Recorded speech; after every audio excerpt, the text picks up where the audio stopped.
Hello students, hari ini kita akan belajar tajuk baru. Bukan tentang memasak, tapi tentang cermin sfera. Mari kita buat satu uji gaji yang ringkas. Di dapur masing-masing, cari satu sendok sup seperti ini. Okey, yang ada permukaan cermin yang melengkung. Permukaan cermin ini dikenali sebagai cermin cekung.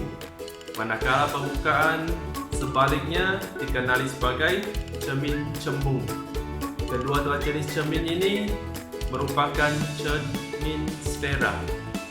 Sekarang kamu cuba perhatikan keadaan dapur di rumah saya ini dengan cermin cekung dan cermin cembung. Kita mula dengan cermin cekung dulu. Kamu akan dapati image bagi se dan juga keadaan dapur ini adalah songsang dan lebih sempit. Sekarang kita cuba perhatikan cermin cembung pada jarak yang sama. Kamu akan dapati image se dan dapur ini sekarang adalah tegak dan dapur ini kelihatan lebih luas. Jadi cermin cembung menghasilkan medan penglihatan yang lebih lebar dan luas. Biasa terangkan kenapa ia dikenali sebagai cermin sfera. Apabila kita melihat permukaan cermin cekung, kita akan dapati permukaan ini adalah satu garis melengkung, di mana objek berada di depannya. Dan kita boleh panjangkan garis lengkungan ini untuk memperoleh sebuah bulatan. Begitu juga apabila kita memerhatikan image pada permukaan cermin cembung, kita akan dapati satu garis yang melengkung seperti ini, di mana objek berada di depannya. Kita akan memperoleh juga satu bulatan yang lengkap apabila kita panjangkan garis lengkungan ini. Itulah sebabnya cermin cekung dan cermin cembung merupakan cermin sfera. Sekarang kita akan guna kotak sinar cahaya untuk mengkaji ciri-ciri image yang dibentuk oleh cermin cekung dan cermin cembung.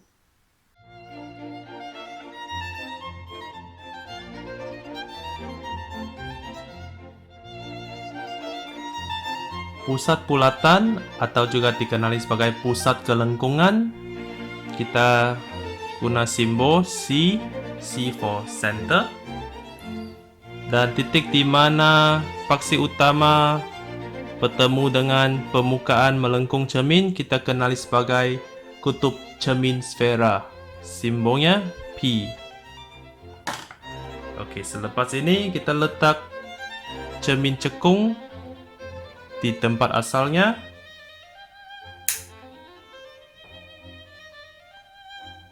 Kita hidupkan kotak cahaya untuk menghasilkan 3 sinar cahaya yang selari, di mana sinar cahaya di tengah bergerak sepanjang paksi utama.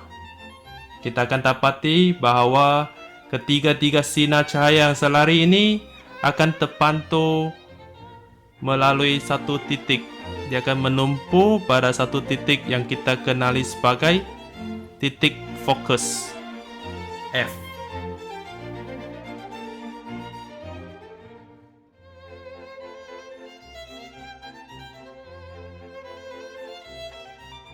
Di sini kita ada satu pusat kelengkungan C dan titik di mana paksi utama bertemu dengan permukaan cermin kita kenali sebagai kutub cermin sfera P. Letakkan cermin cembung di kedudukan asalnya.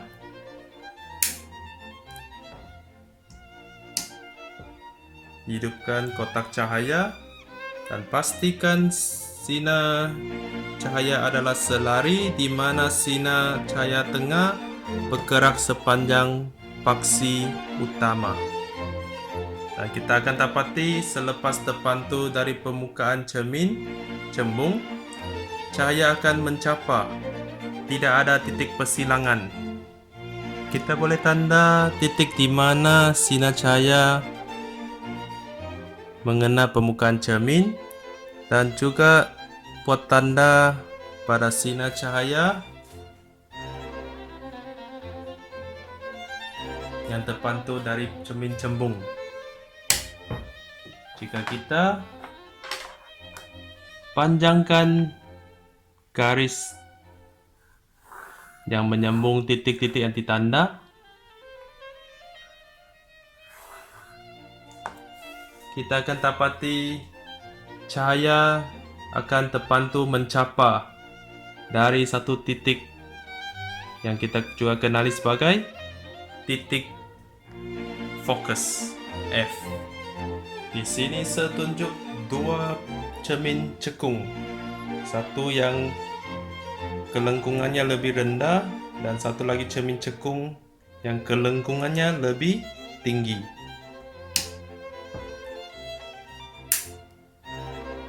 Mari kita perhatikan. Bagi cermin cekung dengan kelengkungan rendah, ia dapat hasilkan titik fokus seperti ini. Kita buat tanda ya.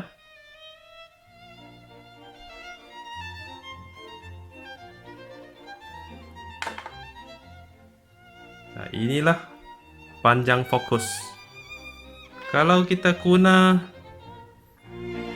cermin cekung yang mempunyai kelengkungan lebih tinggi, kita akan dapati bahawa sekarang cahaya menumpuk pada titik fokus yang lebih dekat dengan permukaan cermin cekung.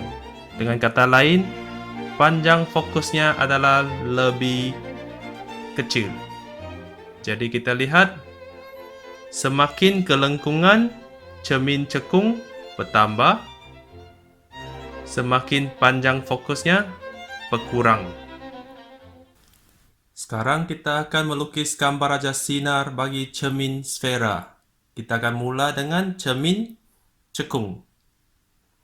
Kita lukis permukaan cermin cekung.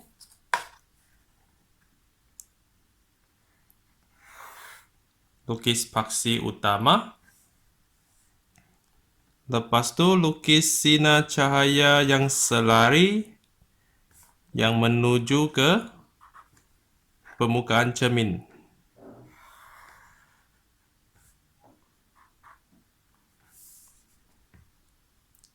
Selepas terpantul dari cermin,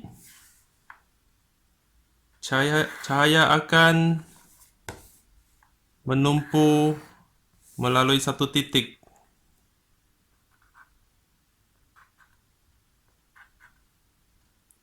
Jadi titik ini kita akan label sebagai F besar, yaitu titik fokus. Titik ini kita kenali sebagai P, yaitu kutub cermin sfera. Dan jangan lupa kita ada satu titik C besar di sebelah sini yang dikenali sebagai pusat kelengkungan. Jadi kita boleh buat juga tanda seperti ini. Guna garis putus-putus sebagai garis rujukan.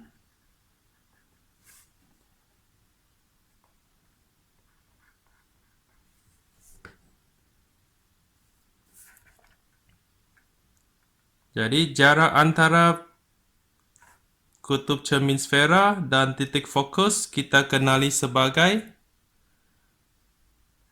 panjang fokus F kecil. Dan jarak antara kutub cermin sfera dan pusat kelengkungan kita kenali sebagai jejari kelengkungan cermin. Simbolnya R kecil.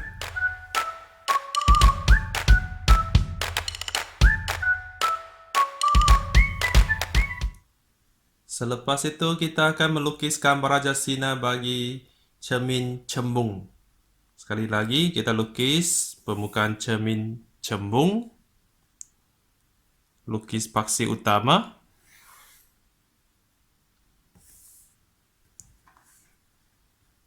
kita melukis sinar cahaya yang selari yang menuju ke permukaan cermin seperti ini.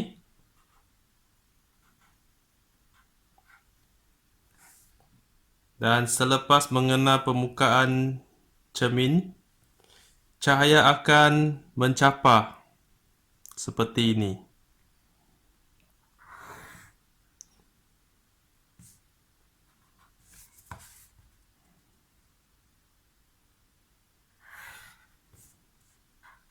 Tapi dia bukan mencapar sembarangan. Cahaya mencapar dari satu titik yang sama. Jadi kita panjangkan dengan garis putus-putus.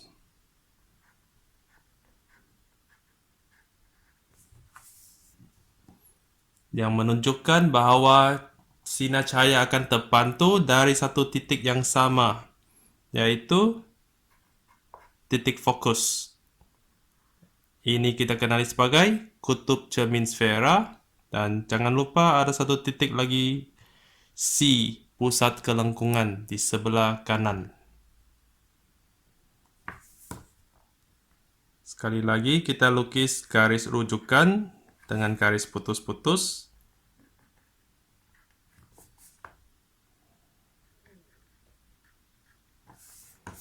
Di mana jarak antara titik P dan F kita kenali sebagai panjang fokus, dan jarak antara P dan C kita kenali sebagai jejari kelengkungan cermin.